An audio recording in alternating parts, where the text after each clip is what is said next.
Inside America's Boardrooms, the informational show for board members and corporate secretaries. Brought to you with knowledge partners Nasdaq, the Center for Audit Quality, and PwC. Along with content contributors EQUILAR, MERIDIAN Compensation Partners, Wilson Sonsini Goodrich and Rosati, Donnelley Financial Solutions, and the Society for Corporate Governance. Welcome to this edition of Inside America's Boardroom. I'm TK Kerstetter, the CEO of Boardroom Resources and your host for the show.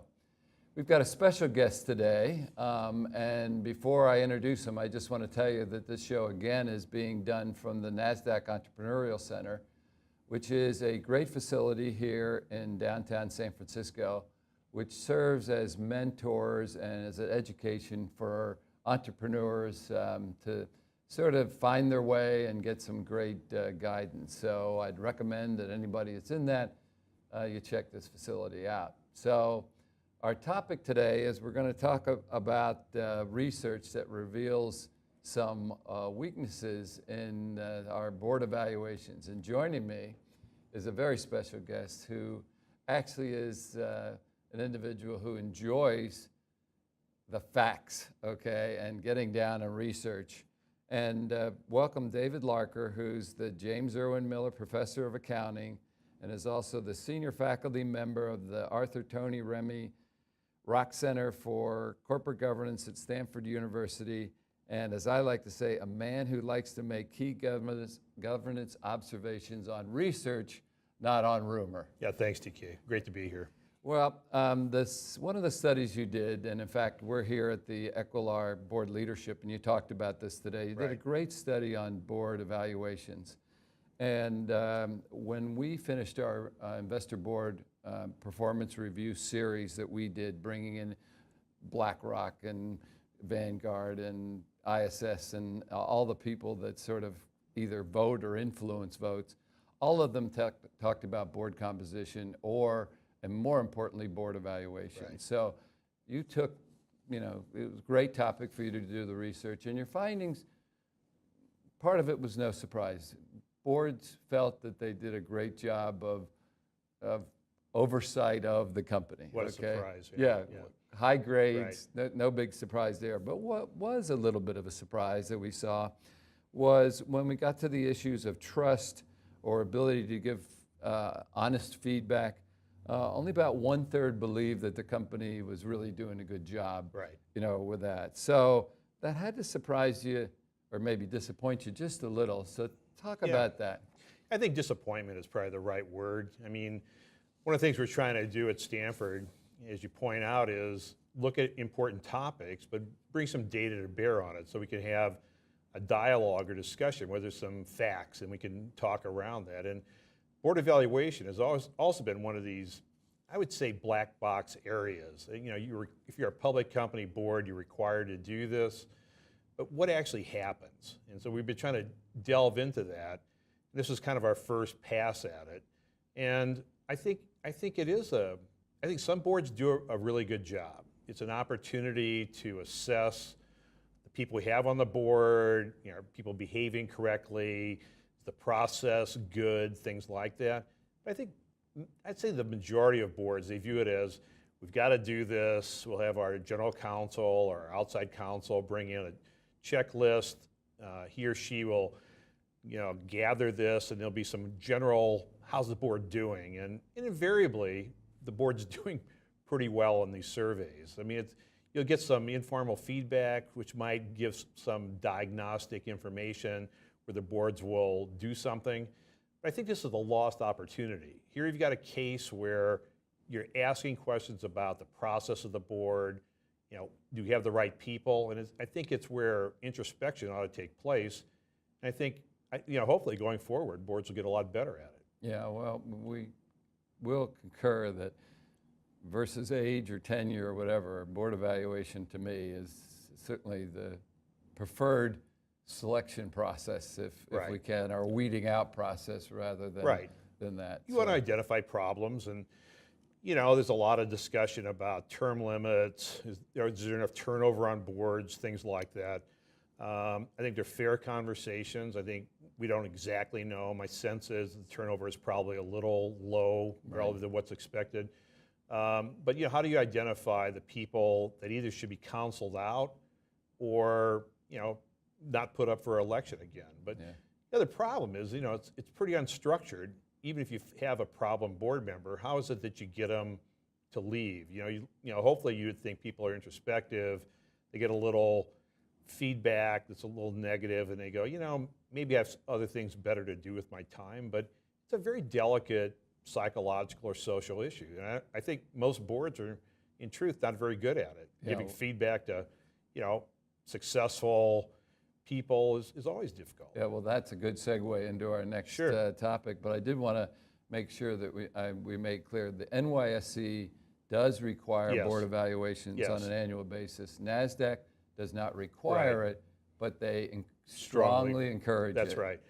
Right. I guess the other thing that we ought to talk a little bit about is they don't dictate the form of the evaluation. So one of the things I think it'd be worthwhile to talk about is, should it be evaluating the board as a whole or individual board members? And I think, even if you do a good job evaluating the board as a whole, then the issue is, do you want to evaluate individual board members and have that dialogue kind of one-to-one? And that's a higher standard for sure. I certainly have a bias in every experience that I've been and everything I've seen. The only thing that I've seen that changes behavior of a board member is peer-to-peer. And you can imagine how powerful that can be if you have multiple directors anonymously saying, you're falling down on this particular skill. Right, but you have to have a really skilled, say, non-executive chairman or lead director, or someone that has the empathy and the respect to get that message across. So it doesn't seem like there's some kind of devious thing going on. And it's very delicate. I'm not sure I'm great at it or who is great at it. But I'm not as sensitive, to that, to be honest with you. And that takes me in. I would have guessed that. So I'll take it into the next level. Sure. The PwC study, if you marry it with yours, there said between 35 and 40% think that there's directors that need to be replaced. I think board leadership, from my perspective, is one of the biggest problems we have. This idea that board is going to be collegial, I think that's great. But the point is, you got to get things done just like every other part of the business. The board has to do it. They have to have the courage. If they have a bad person on that board, you got to be able to approach them. And it's not popular, but this is what you signed up for. That's exactly right. And just to reiterate, I think our survey, and one that was done by PwC, suggested there's on a board of typically 9 people or so, there's probably at least one person that the board thinks ought to leave. Now, sometimes you can sort of change behavior or something, sometimes that works, sometimes it doesn't, but 1 out of 9, is a pretty big number. And I think we all know in social groups like that, one kind of person that doesn't quite fit in can have kind of a devastating impact on the energy of the whole group. So. And you hope that it isn't that somebody's a pleasant skeptic, because that's needed on the board. But if somebody is falling asleep at meetings or not coming to meetings or not coming prepared to meetings, those are all reasons to be saying they shouldn't, they aren't fulfilling their fiduciary duty. Those are kind of the easy ones, though. You have kind of, hey, you slept, you didn't, I've seen you open up your package at the board meeting. The ones that are more delicate are when someone gets into the weeds a little bit too much and it causes the agenda to go off, or some people that are bad about jumping into a conversation with a declarative sentence as opposed to a question that would kind of stop the dialogue. And it's kind of, a lot of it's psychological or sociological sort of things that, the board is it's a social group. And so, you really want to have that dialogue. You want to trust each other. You want to clear up who's expert on various things and, who can speak authoritatively. And if you have a special committee, who's the obvious person to chair that special committee, things like that. Those are the more subtle things, I think, is where hopefully board evaluation goes.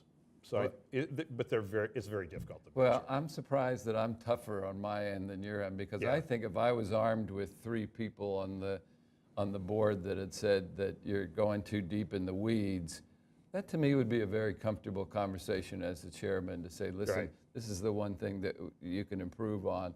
And might I offend or somebody or them take it personally?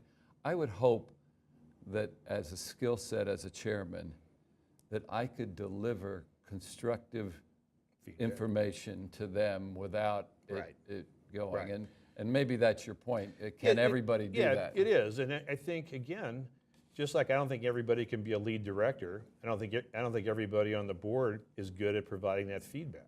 Yeah. And so I think these are skills I think boards need to have. I think a little bit lacking, but hopefully going forward we can get a lot better at it. Yeah. So with our little time left, Yeah, sure. there's something I can't help but engage with you Sure. on, that you're known as somebody who sort of likes to challenge people that sort of develop fact on hearsay versus research. right. And all of a sudden that hearsay becomes Truth. fact as Yeah, it goes yeah, down the line. Yeah. So you've been very effective at Stanford with your group on Thank you. doing research that factually answers some questions, whether Right. that's splitting roles, whether you've worked on all Yeah, kinds lots of of things. stuff, yeah.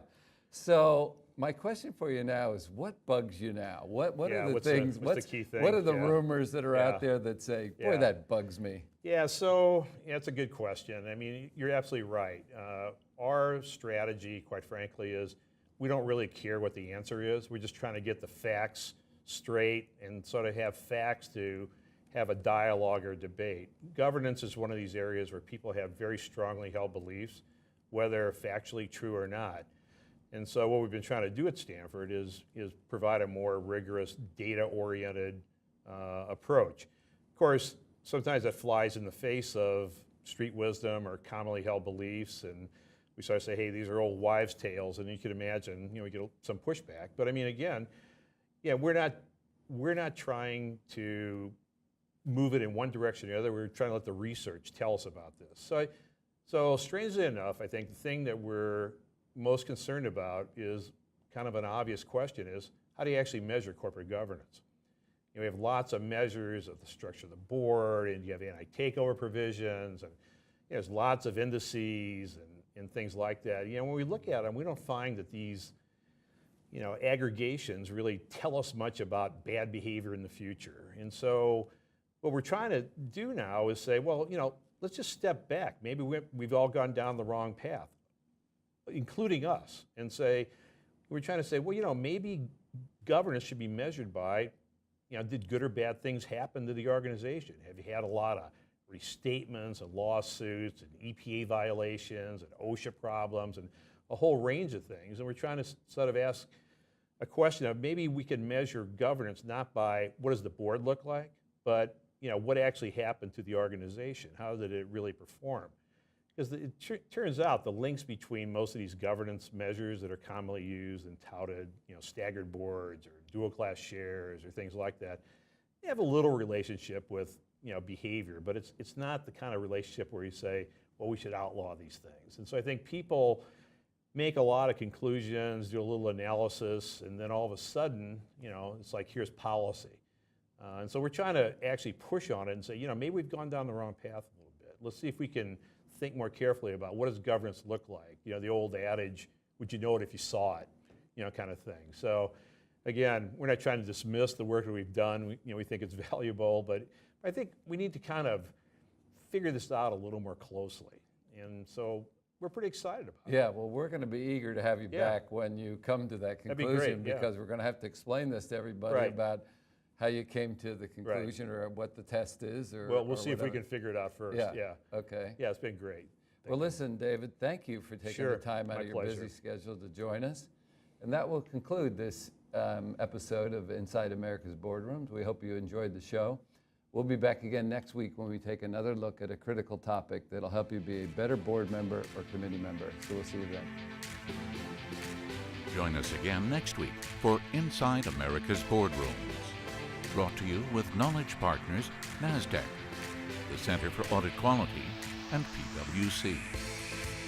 Along with content contributors, EQUILAR, Meridian Compensation Partners, Wilson Sonsini Goodrich and Rosati, Donnelley Financial Solutions, and the Society for Corporate Governance.